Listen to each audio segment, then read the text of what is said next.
Hey there, Jeff Lerner coming to you with more information on how to create an awesome life for yourself. Today we are talking about how to find a mentor or get mentoring in your life.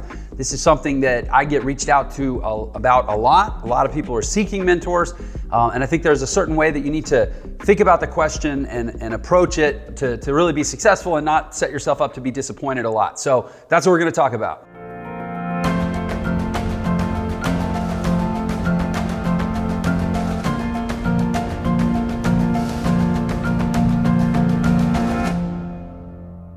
Okay, so how to find a mentor. We're going to talk about 3 tips to sort of use to approach the question. It's not so much 3 tips of like 3 specific things you have to do to get a mentor. It's more 3 ways that you need to think about the question of finding a mentor so that you can really get what you want. I think that, to kind of set that up, a lot of people have this idea of like, I need a mentor, almost like it's like a Charles Dickens novel, and we're going to find a benefactor who's going to be some old rich person on top of a hill who's retired and got all this free time, and they're going to take us under their wing and they're going to coach us to superstardom in our own life, and that's sort of a passé concept of mentorship. The fact is, most of the people who have the results or have the kind of the life that you would want or that you want to emulate or that you want to learn from, they're like really busy. And they got a lot going on, and it's not for a lack of charitable instincts, or it's not for a lack of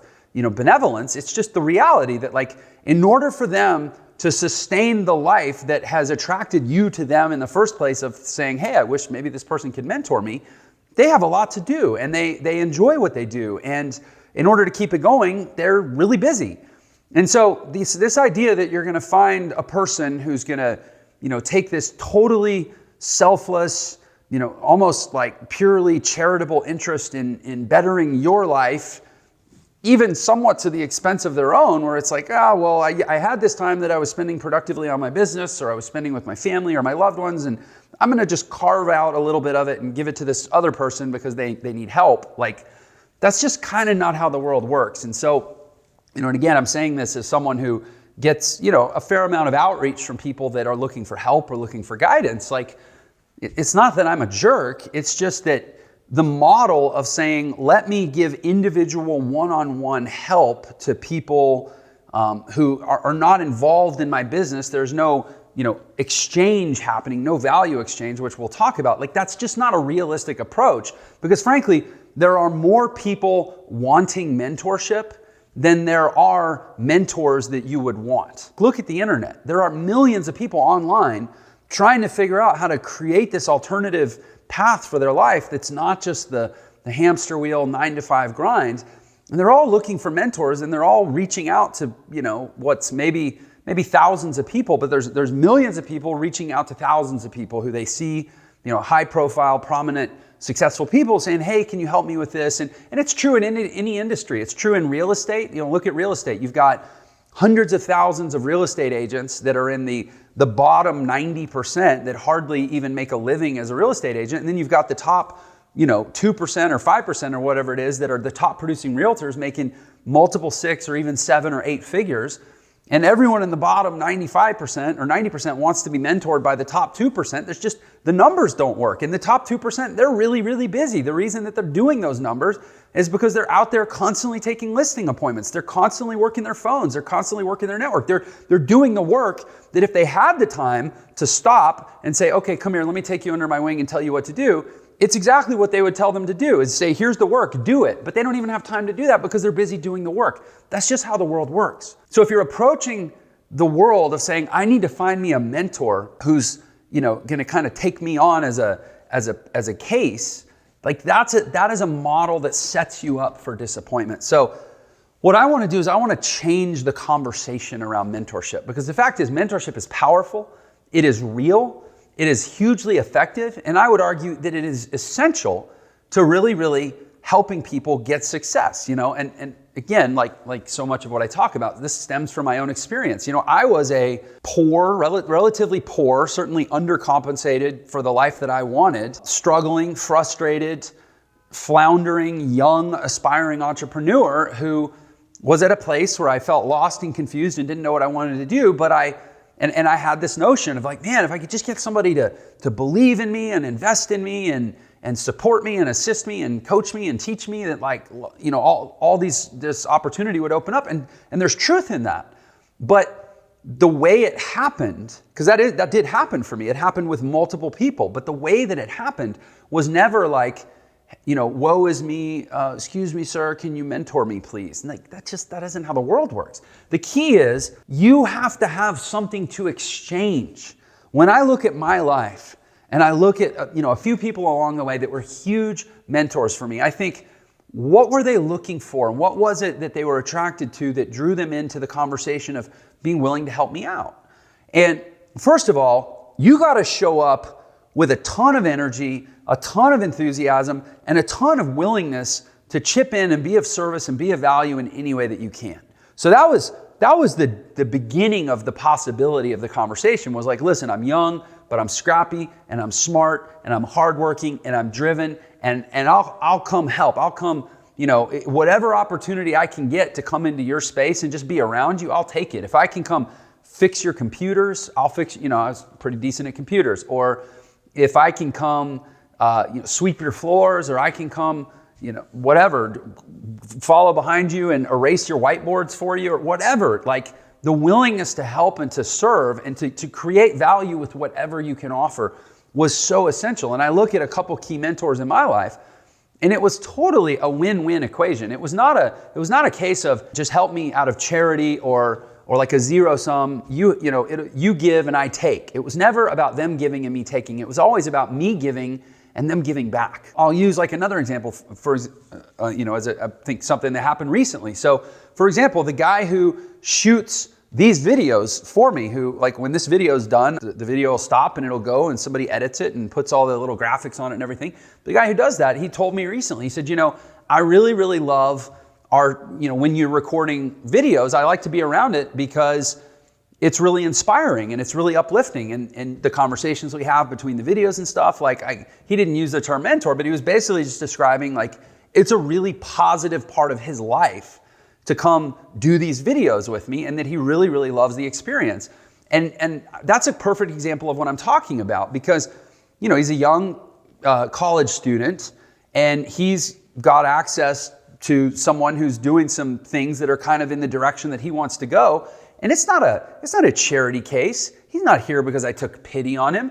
He's here because he has a hugely valuable skill that he exchanges with me. And, you know, obviously I pay him for the service, but the relationship's about a lot more than that, you know. I'm helping him grow and develop in his business and his life. He's helping me execute something that, frankly, is not in my skill set or expertise to do.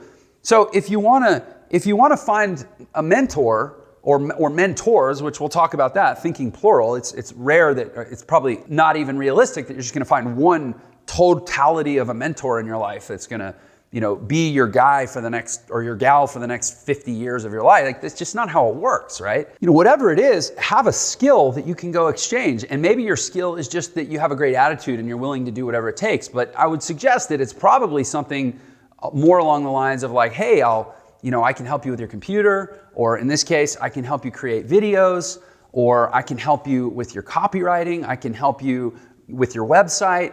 I can help you do deliveries. I can run errands. Like, you know, I have a bike. Like, what do you have to work with? You got to do a self-assessment and say, what assets do I have to work with? And if you don't feel like you have anything to go exchange for access to the type of energy and opportunity and information and education that would empower you and move you forward, that's on you.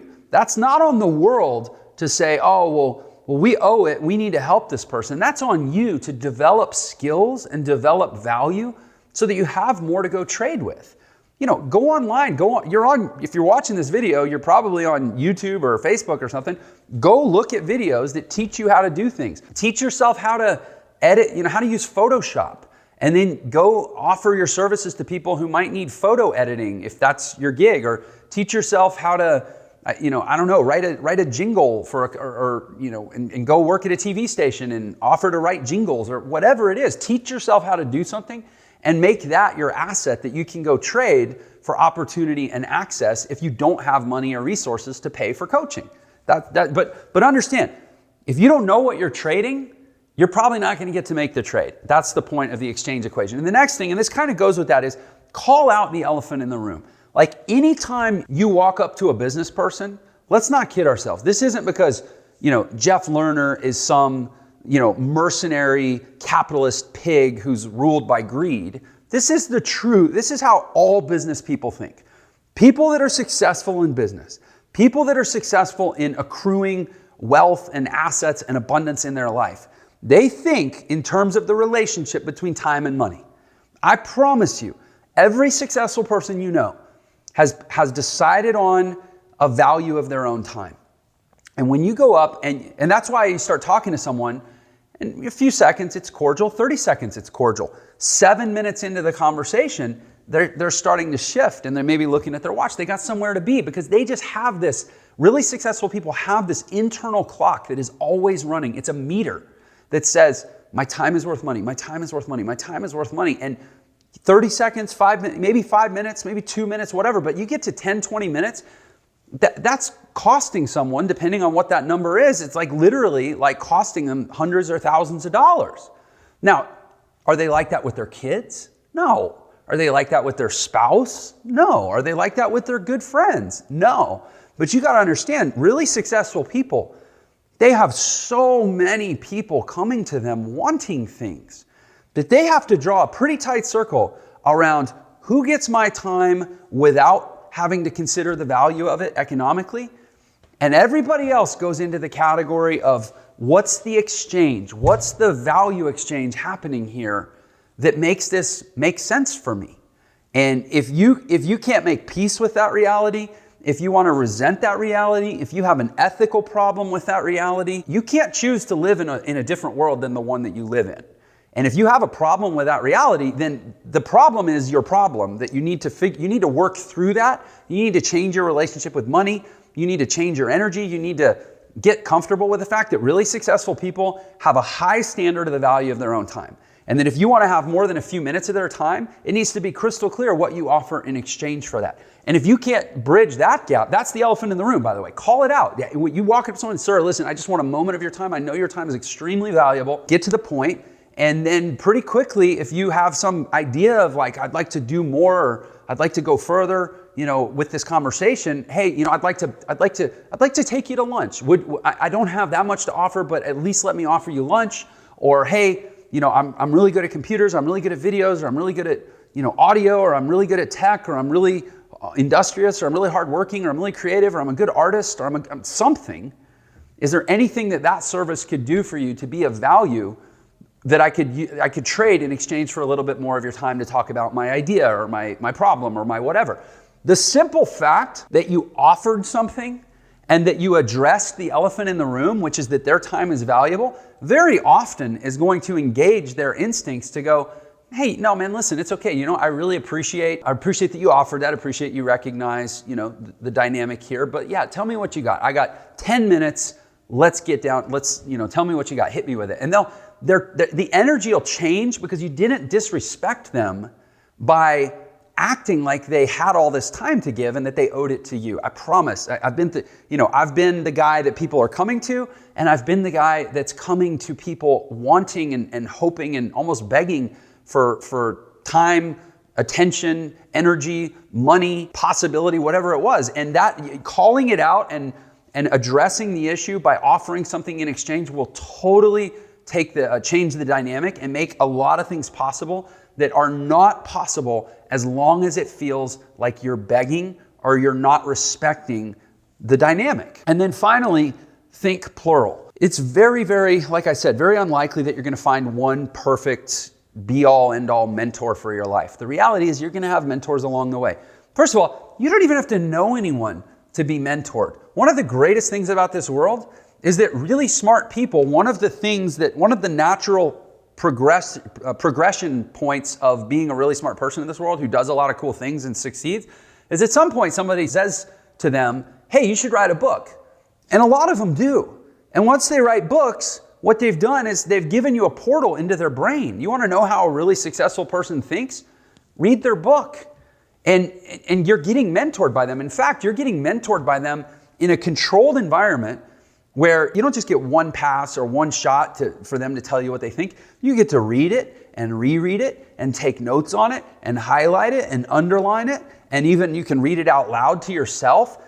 To me, if I pick a person I'll use, for example, there's a guy named Simon Sinek. He's got a great book called Start With Why. I talk about it all the time. He did a TED Talk, super powerful TED Talk. I've met Simon Sinek. I worked on a project with Simon Sinek. Simon Sinek's like kind of a shy guy. I would go so far as to say, and if Simon saw this video, and maybe he will, hi Simon, if you're there, I don't think I'd want you as a mentor. You don't have like rock star mentor personality. Simon's an anthropologist by training. He's kind of reserved. He's not somebody that's gonna get you all jacked up and ready to go conquer the world. His TED Talk's amazing. His work is amazing. His brain is amazing. The guy's a genius. His book is amazing. But as a mentor personality, I don't know that he's checks the box. So you wouldn't even want him, I don't think, to be a mentor. Maybe this is totally naive because I've never been mentored by Simon Sinek. I worked with him on a project and it was great. But the point is, I don't need him to mentor me. I can read his book. I can watch his talk. I've learned, Simon Sinek has mentored me, whether he knows it or not, for hours and hours of my life, and I've extracted so much value from that, and I had to pay a few bucks for the book. Like, my point is, think plural and seek wisdom wherever you go. So many people convolute what it is that they really think they need out of mentorship. They think, I need somebody to give me ideas. I need somebody to give me insight. I need somebody to give me direction. You can actually get most of that without needing to physically meet the person. Usually when somebody is convinced that they need this personal connection, this personal relationship, what they're looking for is inspiration and energy. Those are usually the two things that people are looking for that think they need personal mentoring, or inspiration and energy. It's not information. The information's out there for the most part. And really do a hard look at yourself and say, am I seeking information? Or do I just need inspiration and energy? And if it's inspiration and energy that you need, at least call it what it is and change, maybe what's nice about that is it'll change who you think you need to be around. You might have in mind that I need this one person to mentor me, but when you realize that I've picked them because they have certain results or they have certain success, but what I really need is somebody who just believes in me, you might be able to go get to go get the mentorship that you want from a family member. You might be able to go get that at a school or from an educator or from someone in a religious organization. You're just looking for inspiration and energy, and that's totally different because most of the information is already out there. And you can gather it if you think plural. You can go get it from lots of different sources. Anyway, so I hope that's helpful. This video is not meant to be like a downer. I don't want to crash or dash the hopes and dreams of people that are looking for that perfect mentor out there, but you just have to be realistic about how the world works. And by changing the question and changing the dynamic and changing the perspective on what you're looking for, you're probably going to be a lot happier with the result and have less frustration. So again, I hope that's helpful. If you are into having an awesome life and you want more content on how to build an awesome life for yourself that's really non-traditional, really alternative, it's not the stuff they teach in schools. I make it a point to almost never talk about something that they would teach in school and to only talk about things that they would probably never teach in school. That's usually how I know I'm on track. And if you're into that kind of stuff, go ahead and click that subscribe button. Make sure you hit the bell to get notified as more videos come out, and I will keep bringing you content on having an awesome life. I will see you on the next one. Thanks.